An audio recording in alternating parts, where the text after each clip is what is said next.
someone had asked me, do you believe that implants are in everybody? I don't know. Well, it depends what you mean by implants, Yeah. because we know, because we've talked and you're aware of certain things that was work Yeah. that myself and Barry have done, is that in a sense that I believe, and I've said quite openly about this without going into too much detail, is that I think we are born Mhm. with something which ties us with this phenomena now, Mhm. you know? Yeah. And it's we're trying to consider everything's always external, but what if we've already got a marriage with Mhm. this stuff, you know, and it chooses to Exactly. interact willingly with people. So when you say implant, I mean, if you're talking sort of NHI implants, then fine, but Mhm. it could be on a biological level, DNA level, it could be, and I Right. think the biggest problem now is is that humanity might lead to its own demise because of Mhm. stupidity, ignorance, and just a knowledge to want to do something which is dangerous without Mhm. any circumstances happening which might be bad. You, you can't do that. We're process of learning is not a good experience. Regarding electricity, when first came along, a lot of people demise through electricity, until they realize what they need to do. I mean, Mhm. who creates electricity? You know, where originally when you got an electric shock, you can let go of the bloody thing, holding on to Yeah. it. Now it's all, someone went, do you know what? Wouldn't it be better if it was alternate current and it actually goes the Mhm. opposite way? So it actually repels you rather than you can't let go. Mhm. Bingo, you got it. But how many people had to sort of demise because of that? Same thing for any process, really.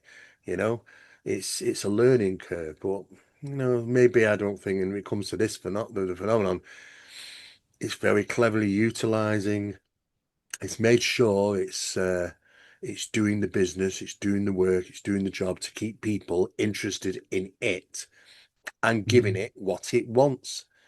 Because if we Yeah. stop doing it, that's the best way to take the power from them, isn't it? It's pretty much one of the only ways, to my knowledge. I want to ask you a question, Steve, because people have asked me many times, and if they haven't asked me, I've read comments or people have emailed me opinions and stuff. Yeah. The idea is that the phenomenon cannot read our minds. And I am of the opinion that that is not true. That is not true. Yeah. It is a fallacy. And I grew up, I had a guy tell me that he wanted to mentor me into the prophetic. And he was like, Nathaniel, the devil cannot read your mind. He can only have access to what you say.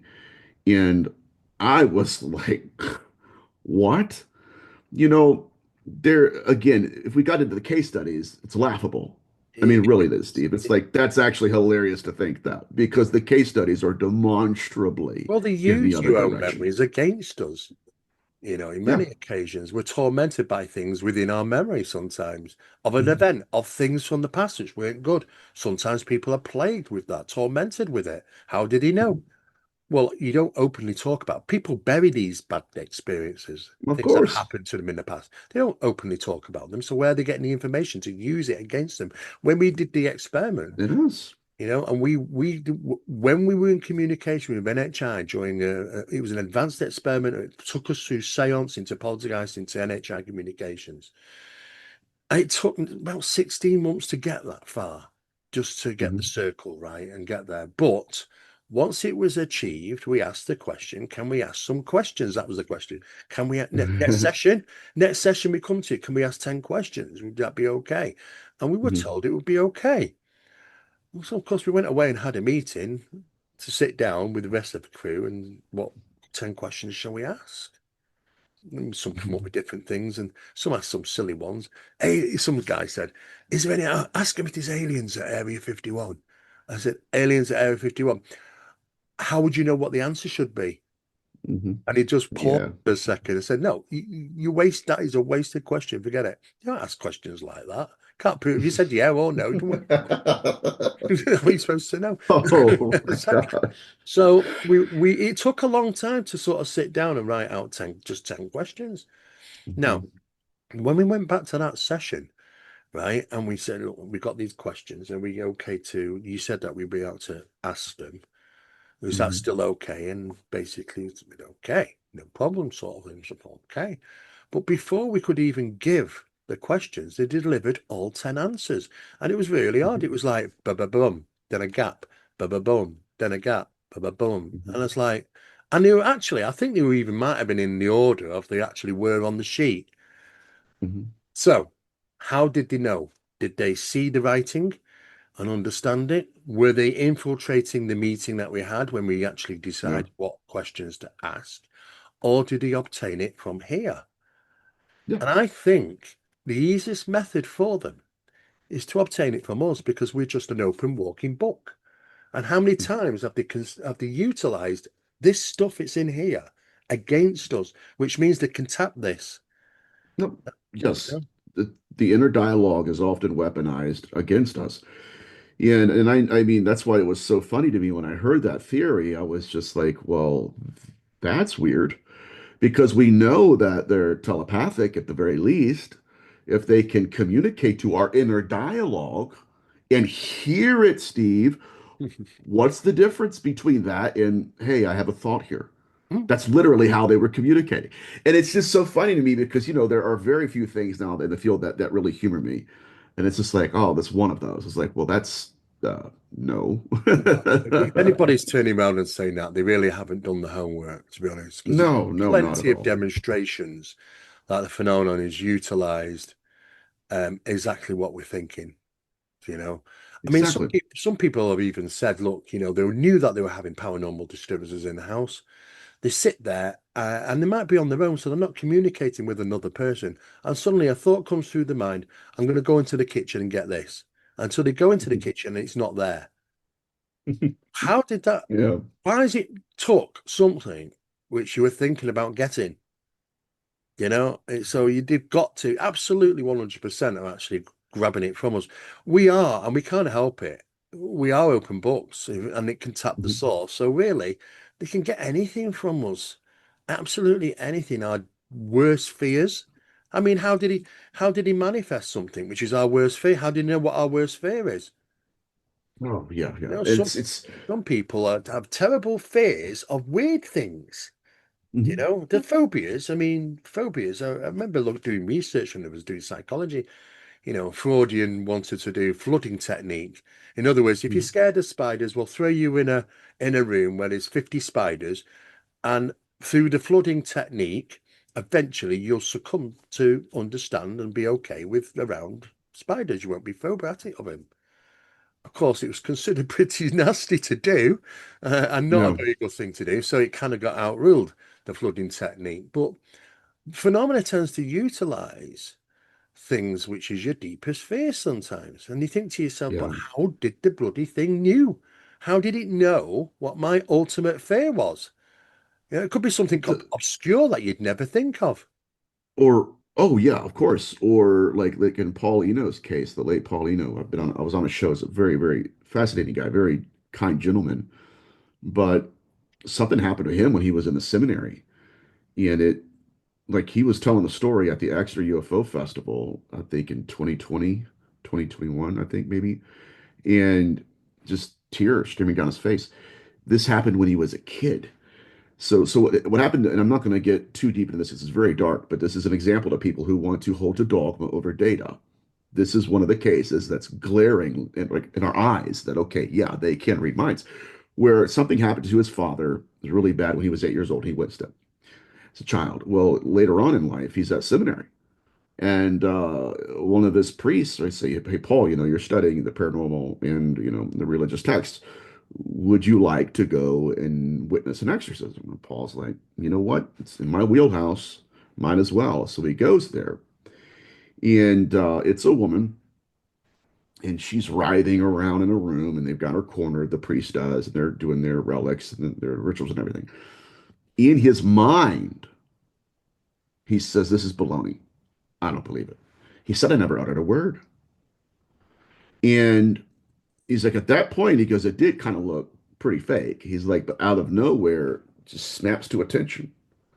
And he's like, the room changed, and I realized, oh no, now it's after me. Now it's centered around me. This is not good. And it spoke a language to him. Mm, And when it did, the priests were like, "Paul, get out, get out. You got to go right now. You're in danger. Get out right now." And Paul's like, "What are you talking about? I mean, I'm kind of freaked out, but this is really interesting. I need to stay." "No, you need to leave." So 4 years later, I think it was when he graduated with his degree, okay, they brought him into a boardroom, set him down at a table, and said, "Okay, Paul, you remember that one day we were at the exorcism?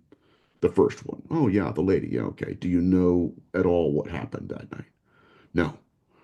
"Well, you had done something. Thought, I don't know what happened in terms of what you thought or said. But that entity spoke in a dead language. It was perfect Malay.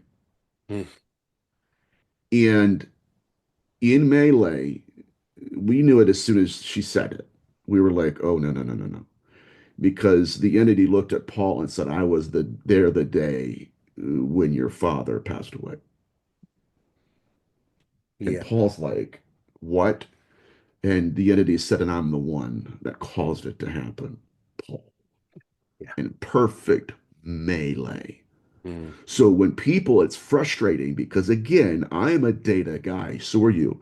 We're mm, data driven, not dogma led. mm. And the data says otherwise. And and that's just my Yeah, well, you're little absolutely right. rant. Yeah. Well, you know what? I would say that there's plenty of evidence to support that. I think one problem that they do have, which Mhm, seems to be quite evident, when we look in psychology, when it comes to language and written, not verbal mhm, language, but written language, it's processed by two different areas of the brain by the sounds of it.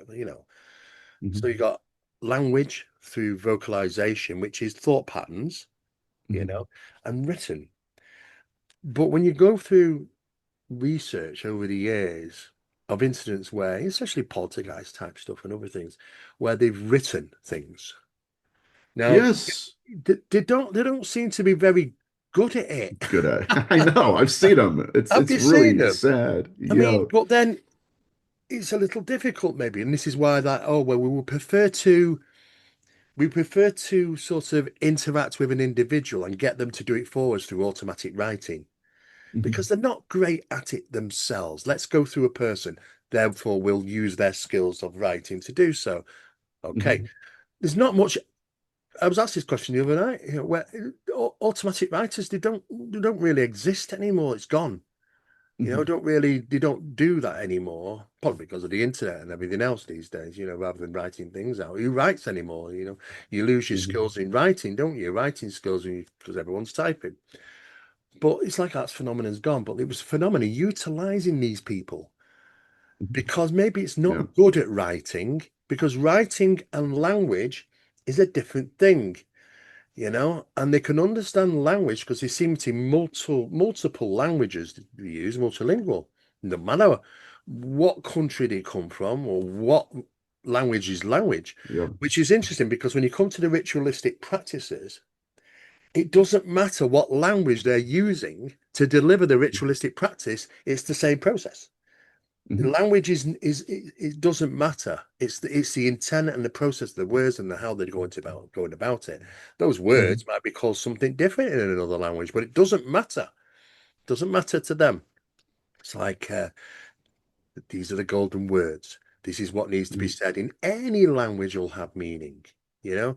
Just as, yeah, I mean, we see the Bible, but I mean, if you actually, the Bible wasn't always written in pure English, was it, really?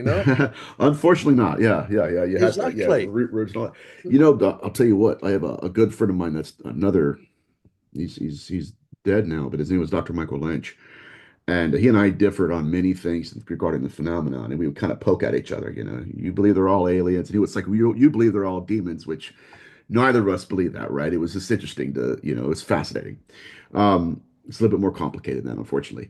Anyways, my point here is he was telling me about a case study where he's in a basement and they had a recorder that was recording all their EVPs actively, just spew them out. And then they had a Polaroid camera and they were taking pictures. It would produce a photograph. There would be ghostwriting on it, and they're blowing on it, and you see something is writing to them, That's Steve. right. I remember on Oh Polaroid. my Yeah. gosh. Like cotton And letters. yes, Yeah. and they're freaking out. I mean, who wouldn't? Like they're wigging out as his team is. And he's like, this is they're like, well, first of all, we've captured enough evidence for the night. Let's go party. And he's like, no, no, no, no, no, no. So he's asking the whatever the entities, okay, do you know how to speak English? Do you know how to speak English? EVP says yes. So they take a picture. This is hilarious. And it's Old English now, writing Old English. Mm. It's switched languages. And so he kind of chuckles and he goes, no, no, no, no, no. Modern English. EVP comes back. Give me a bit. Mm. It, I don't know what this means. I'm just Mm. saying, I don't know what this Yeah. means. But Dr. Lynch said about 5 to 10 minutes later, we took another picture and then it started writing modern English. And so he was like, it was almost like somebody, wherever they were at, was like, I don't know how to write that yet. Let me go back and learn real quick. And it was just so strange. But the last thing he had asked them was like, what should I consider you to be? Like, what are you? Like to us. And whatever this was like, imagine I'm a call center. Yes. It was Yeah. so weird, and I've never heard of anything like that before. But Yeah. the act of writing, you're right. For some reason, it does seem some of them I think seem rather writings are very much childlike. a humanistic thing. I think Yeah, writing language, not a problem with. Understanding hmm every language, understanding the thought patterns that are yeah, generated because of language, because they don't use it, because they don't need to, because they use in parapsychological terms transplacement, or in ufological hmm terms, which is exactly the same, is telepathy. They're just hmm utilizing the inner ear and they do it that way. They don't need vocal cords, they can do it that way. So really, vocalization isn't really required for them, but it's hmm required for us to hear it. But it's not harmonic when we hear it. It's often, like I say, it's often through telepathy or transplacement, same thing. Um, hmm that information being passed to us. But writing it is a whole different ball game. hmm It's a whole different yeah, method of thinking, the process of doing it, and I think they struggle with that. I think visualizations such as drawings and things were first done by people who had first encounters with these things. I mean, hmm even we look back at ancient, I mean, there's some of the most ancient languages in the world. They tend to be falling into we'd rather visualize it, yeah, draw something we've seen it's weird rather than write saying that a story that we saw something weird. You know what I mean? The visualization was seemingly more important to them. Maybe there was something to that. But it is interesting, because I think, like you say, it's the same for ritualistic practices. There's all these variations of doing it. But if you hmm switch gears and say, well, I'm going to perform this in German, does it hmm make a difference? No. It no, doesn't. I'll do it in French then. No, it makes no difference. It's still the same.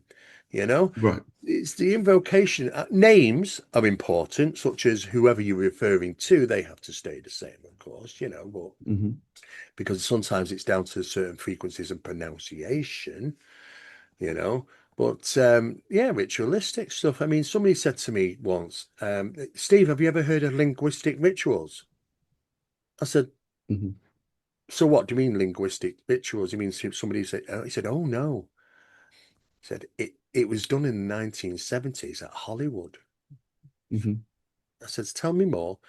He said, well, people that wanted to make sure that their songs and writing of songs were very, very successful and they were placed within a ritual.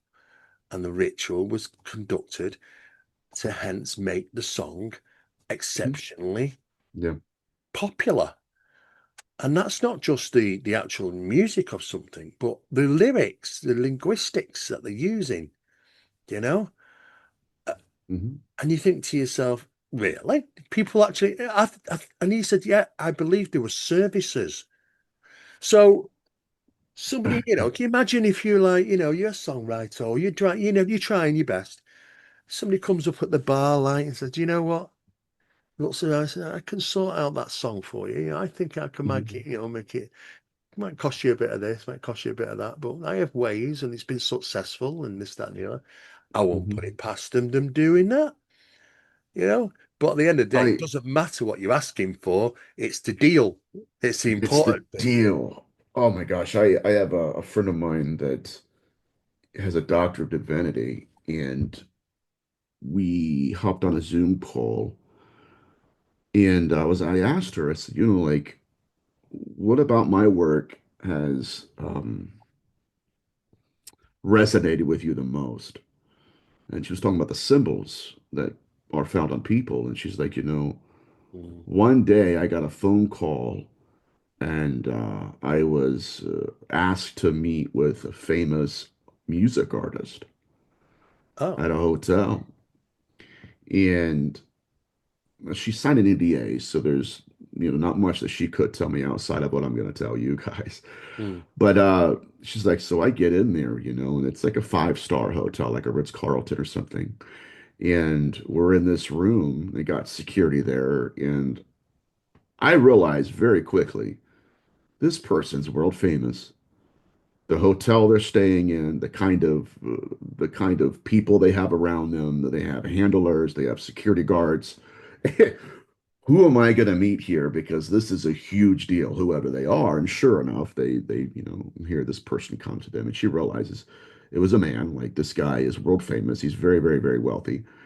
And, of course, why am I here? Mm. What's going on? What can I do for you?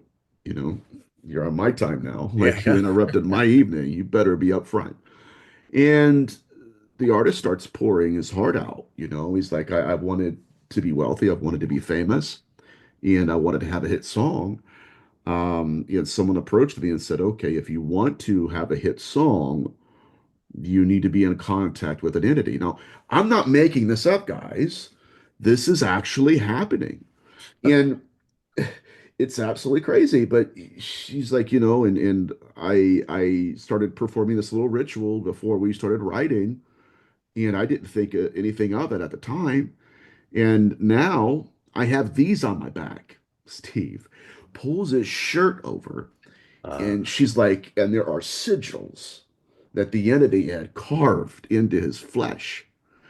And now he's at his wit's end because it's wanting more and more from me yeah. now that I'm famous. And so it's just disturbing phenomena. And but and this has this, I mean, we're getting up to the our limit here in time, of course, but I Yeah. would say, like, maybe we need to do a session on the theories as to what they really get from this. What do they Well, get from worship? What do they get from homage and obedience? it's Because it's there's got this to be parasitic, something. it's It's got to got be to be something, Steve. power. It's got to be something. Is it simply that it's little G's and big G's all still the war in heaven still Yeah. going on? Who knows at the end of the day? But it seems like the more you get to worship some of these things, the more homage that you give them, the more reward you might get. Mhm. And Yeah. it's yeah, of course it is. It just seems to be like that. But there seems to be variations, of course, or maybe even Mhm. a hierarchy.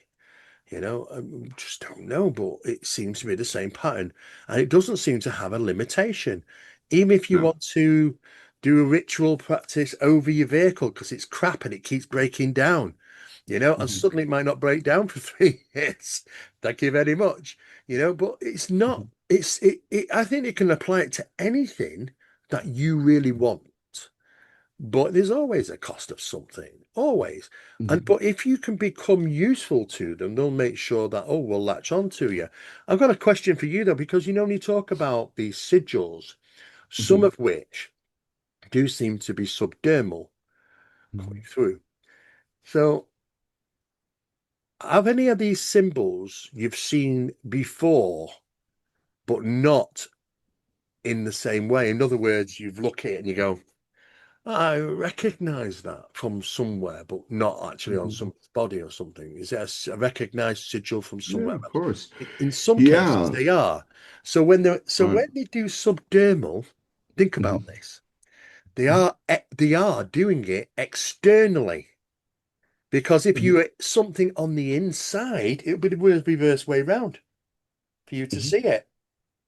So they'd have to mark it the other way around, wouldn't they? You know, like a It's beam. You know, sophisticated. It's yeah, sophisticated. So one of the symbols that I have in my possession looks like a seal, like a Solomonic seal or a Goetic seal, where it's like a circle, and then underneath it, or on top of it rather, you have these letters. And people just, you'll have your skeptics, and I'm not worried about that. But those who are genuinely hungry for this data, it's like, well, I need to understand what this is first. Because if I release that particular seal and that actually is a signature of the entity and that gets out, yeah, who knows what people could do with that? Number exactly. one, and that's not just including the possibility that my safety may be in question. Because if that was not meant to be witnessed and that was another glitch, and Yeah, I'm out here showing everybody and their mother, exactly. that could I know that could give me you personally can't do it. major I know issues. we want to, and we really do. There's people Major out, we issues. really, in heart, we beat ourselves up because we got to say, I want to share this. This stuff I Yeah. can't. I want to share this, and people are biting at the bit for it. And I know they are. But at the end of the day, you've got to be, some concern here. I mean, I've got one, and next time we have our session, Mhm. I will share one with you, and it's zodiac type Mhm. seal, and it's incredible. But you know what? Do we really understand what it represents, and should we? And I don't think so. I No. don't think we know, or I know, I certainly don't know enough about the intent of the seals and what. I mean, how do we know that it's not even been? Oh, do you know what? I want to get this out to the conscious mind. What shall I do? I tell you what, I'll have it Absolutely. turn up in an investigation so you get hold of it and go, here you go, world. And you've just played right into their hands because it's in the We mindset of all these millions of people now or whatever. Well, you're exactly right, Steve. And this gets deeper than people realize because if you're not an occultist, if you're not familiar with that world, Yeah. it wouldn't matter. It would be like, okay, well, it's just another data set that I really Yeah. want to see. Like I have a friend of mine who interviewed Peter Carroll, the basically the godfather of chaos magic. Chaos magic. And Mm. he will not show his face on camera. And look, I get it. And anybody that does these kind of podcasts and stuff, especially using their name and their image, you're putting yourself out there. You're due Oh, for all kinds of weird, sure. funky stuff. Especially with stuff like this, you know. But he wouldn't do it. Yeah. And when asked why, one of his reasons is because if they see my face, who sees your face? Mm. Those, Yeah, yeah, yeah. not just entities, but other practitioners Yeah, that they can use my image, use the data I'm putting out to curse me, to put a ritual, a spell on me. And exactly. I'm thinking that's not Nathaniel Gillis saying that. That's It can Peter happen. Carroll. Yeah. I mean, look, And I don't think people put curses on other people. I think you when they do that, they're actually gaining some help to do this. of course, They're calling of upon course. something to come and give you an hard time. And I do think Yeah. that does happen. It can happen. That it's not them doing it, it's it doing it Yeah. on their Yeah. behalf, and it's about the intent. If someone wants to go through that. But there is always a word of warning, and I always put it out because I say to people, if you're going to play with fire, you will get your fingers burnt eventually. I Hmm. don't know of somebody who hasn't at some stage or another. So it's okay if you want to be a big person and wield this, but it comes at a cost. And if you're willing to do that, then that's up to you, but it can come at a cost, because I'm sure these things Yeah. do happen. It Absolutely do it happen. does. One last thing, if I could say this about these symbols, a lot of them are practitioner specific and not tied to any particular occult tradition in form. Again, but in function, they are. The reason we know that, if you guys, if for the researchers out there, go look at Kenneth Grant, go look at Alan Greenfield, go look at Alice or Austin Osman Spar, look at those three, read their work, and you will see that there are different stages of manifestation here regarding these symbols, and that these symbols are following those stages, which is a profound data point. Because what that means, and this is, I mean, even especially in hauntings, like the Moffat haunting, Yeah, yeah, I mean, the entities put seals on the walls. So the seal itself, right, the function is there. And so, but a lot of these sigils, again, are practitioner specific, designed according to the intent of the entity or the being. And so that's why when people say, well, that doesn't even follow the tradition. It's like, no, it does in function. yeah, And they're going through three stages. And in many cases, we're catching them in one of three, yeah, not realizing, right, that, oh, well, they're going through, basically, it's Austin Osman Spar and Alan Greenfield's work, even some of Peter Carroll's, where it's like, yeah, it's the creation of the symbol, which we have to do another episode on this because I'm just yeah, riffing here, yeah, but yeah, then you project your conscious intent into them, yeah. and then so that's what's going on. Mm. And so those which we can characterize, we are; those which we can't are still following the function, which I think is incredible, Steve. It really is. And I think, there's still a lot out there that we are totally unaware their seals or sigils might have been involved.